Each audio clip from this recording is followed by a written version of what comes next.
सम्राट अशोक दुनिया के महान शासक सम्राट अशोक का जन्म प्राचीन भारत के चौथी सदी के ईसा पूर्व में मगध की राजधानी पाटलिपुत्र में हुआ।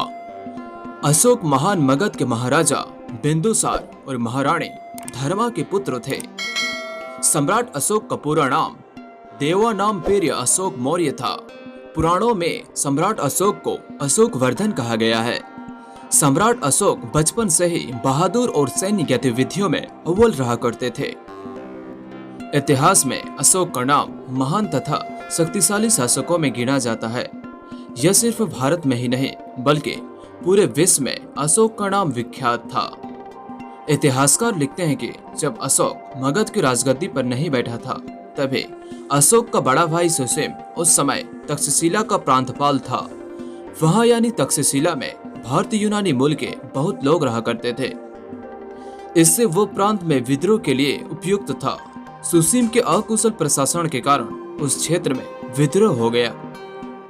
राजा बिंदुसार ने सुसीम के कहने पर राजकुमार अशोक को विद्रोह को बलपूर्वक दबाने के लिए भेजा। अशोक के आने की खबर सुनकर ही विद्रोहियों ने उपद्रव खत्म कर दिया और विद्रोह बिना किसी युद्ध के खत्म हो गया। हालांकि यहाँ एक बार फिर अशोक के शासनकाल में विद्रोह हुआ, पर इस विद्रोह को बलपूर्वक कुचल दिया गया। अशोक की इस प्रसिद्धि से उनके भाई सुसीम को सिंहासन न मिलने का खतरा बढ़ गया। उसने सम्राट बिंदुसार को कहकर अशोक को निर्वास में डाल दिया। राजकुमार अशोक कलिंग चला गया। इसी बीच उज्जैन में विद्रोह हो गया।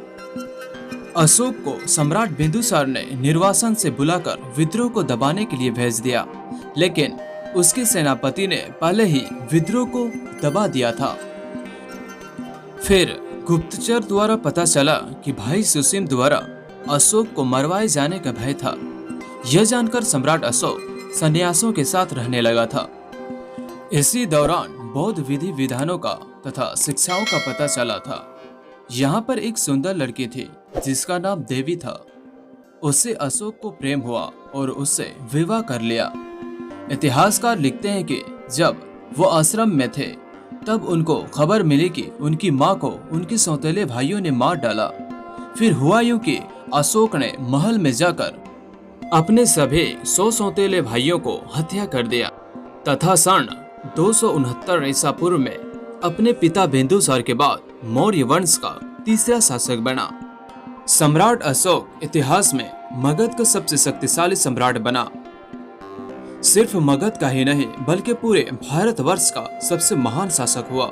सत्ता संभालते ही अशोक ने युद्ध के द्वारा पूरब और पश्चिम दिशाओं में अपना साम्राज्य फैलाना शुरू किया। फिर सम्राट अशोक ने आधुनिक असम से ईरान की सीमाओं तक अपना साम्राज्य फैलाया। यह केवल 8 वर्षों में ही विस्तार कर लिया था। इससे यह पता चलता है कि सम्राट अशोक कितने शक्तिशाली सम्राट थे। कुल मिलाकर कहें तो सम्राट अशोक ने लगभग पूरे भारतवर्ष में शासन किया था। उस समय भारतवर्ष में कलिंग एक ऐसा राज्य था जिन पर सम्राट अशोक का शासन नहीं था। फिर हुआ यूं कि सम्राट अशोक ने अपने शासनकाल के 7वें वर्ष यानी 261 ईसा पूर्व में कलिंग पर जोरदार आक्रमण कर दिया। इस महायुद्ध में यानी कलिंग युद्ध में लगभग 1 लाख लोगों की हत्या हुई और तकरीबन 1.5 लाख लोगों को बंदी बनाकर निर्वासित कर दिया गया और कलिंग पर अपना शासन कर लिया। कलिंग युद्ध ने सम्राट अशोक के हृदय को परिवर्तित कर दिया।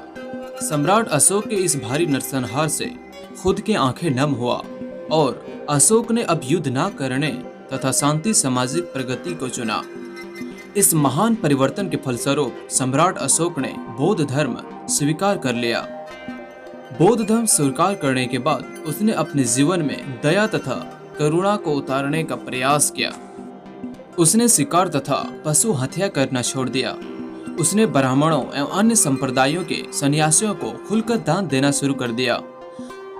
साथ ही अशोक ने बौद्ध धर्म के प्रचार के लिए अपने पुत्र महेंद्र एवं पुत्री संघमित्र को श्रीलंका भेज दिया।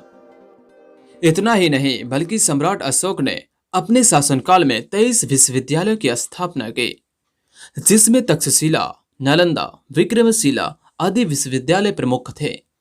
भारत में शिलालेखों का प्रचलन सर्वप्रथम अशोक ने ही किया। इन शिलालेखों में ब्राह्मी, खरोष्टी, ग्रीक एवं आर्माइक लिपि का प्रयोग हुआ है।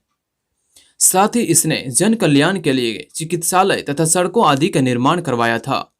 लगभग 36 वर्षों तक शासन करने के बाद मगध साम्राज्य के इस महान मौर्य सम्राट अशोक की मृत्यु 237 ईसा पूर्व में हुई थी।